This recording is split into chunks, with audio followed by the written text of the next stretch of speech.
Let me ask you something. When was the last time you watched a political rally and walked away feeling like someone actually explained a way forward without shouting, without fear mongering, and without empty promises? Because that's exactly what happened last night in Wisconsin.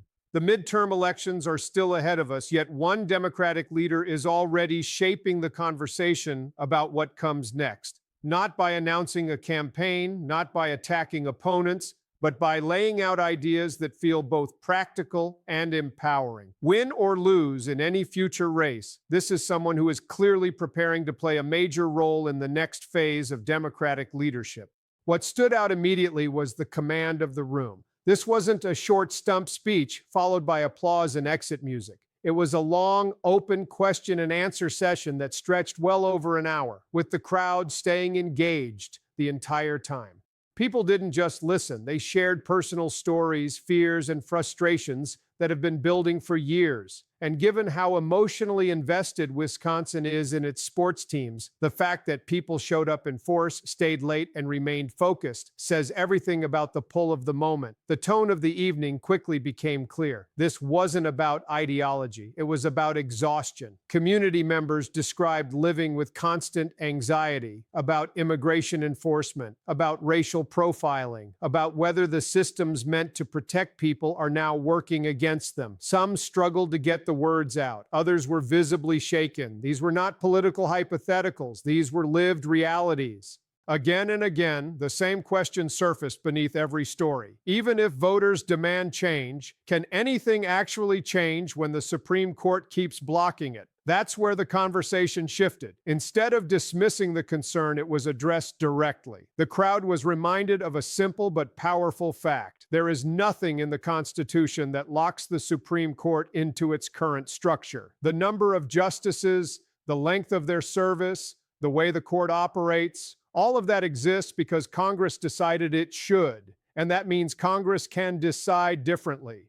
The proposal wasn't framed as revenge or partisan warfare. It was framed as reform, term limits to ensure no one holds unchecked power for life, structural balance to encourage independence rather than ideological capture, changes that reflect a modern democracy instead of a frozen moment in history. Most importantly, the message was clear. This does not require rewriting the Constitution. It requires winning elections and using that mandate with purpose. With Senate control, extreme nominations can be blocked.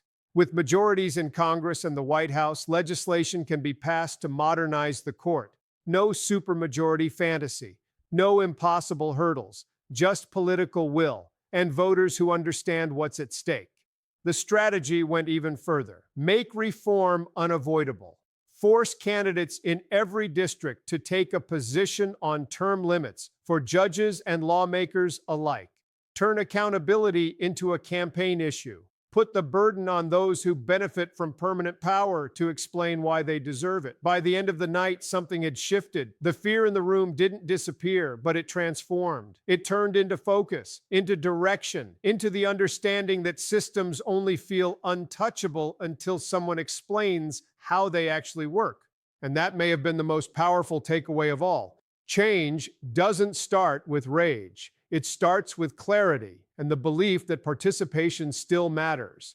And that clarity lingered long after the final question was asked, because what people heard that night wasn't a fantasy or a slogan. It was a reminder that power in this country hasn't disappeared. It's just been concentrated. And when power is concentrated for too long, it begins to feel permanent. That illusion is exactly what keeps people disengaged. The room didn't erupt in blind optimism. What replaced the fear was something quieter and more dangerous to the status quo: resolve. People began to see how the pieces connect, how elections that feel small determine outcomes that feel enormous, how a single Senate seat can shape decades of judicial decisions, how participation isn't symbolic, it's structural. What made the moment resonate wasn't charisma alone. It was the refusal to talk down to the audience. Complex systems were explained plainly. Legal roadblocks were broken into steps. And instead of being told to wait or trust the process, people were shown how the process can actually be changed. That matters because for years, the dominant message has been that the Supreme Court is untouchable, that its makeup is fate, and that voters simply have to live with the consequences. That narrative breeds apathy. This message did the opposite. It exposed how fragile that permanence really is. And once that curtain is pulled back, it can't be unseen. By the time the event wrapped up, the takeaway was unmistakable. Democracy doesn't collapse overnight. It erodes slowly when people stop believing their choices matter. And it rebuilds the same way. One election, one reform, one informed decision at a time.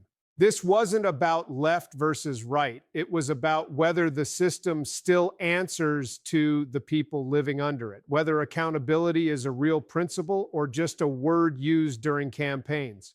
The crowd didn't leave with marching orders. They left with something more enduring, understanding. And understanding has a way of spreading far beyond a single room in Wisconsin.